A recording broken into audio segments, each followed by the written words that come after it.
Good morning. Yeah, right now, definitely starting to see some more of those delays. As you can tell, I'd say a minimum about 15 to 20 minutes, a little bit closer to that 20 minutes at this point. Again, we're talking about a car on fire, all taking place on 140 as you're traveling northbound, just where it meets with 24. 24 not impacted right now. All of those delays going to be on 140. Surrounding areas, for the most part, still looking pretty good out there. Minus this 15 to 20 minutes. Everything else still pretty decent. But if you are traveling right now, though, on the expressway, just be prepared heading southbound. We do have some delays just before Columbia Road as you're getting a look right before you take that exit. That right lane is currently blocked off, so you're definitely going to see some build up here too, maybe about 15 or 20 minutes in the opposite direction. Very typical at this point.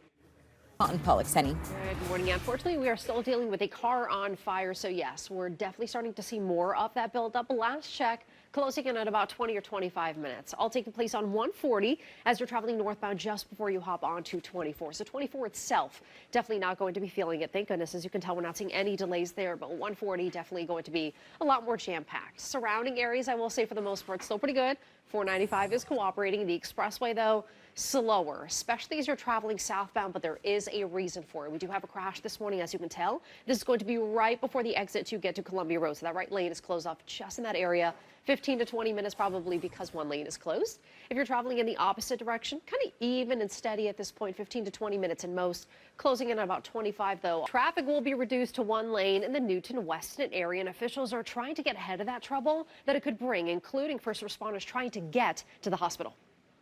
Get ready for it. The lane closures begin tonight at 9 p.m. And if all goes as planned, that work will be finished by early Monday morning. And the closures happen again on the other side of the highway. But that is going to be the weekend of June 20th. Back to you. All right, coming up on tic-tac-toe. Hey, that's a game that all of us mastered in childhood, you think? Of course, right? But one New York Knicks fan may want to reevaluate his strategy. Makes sense. Yes, I do too. I'm like, imagine doing that in front of everybody. And now we're just going to show it on television But you know stations what? across the country. Think fast.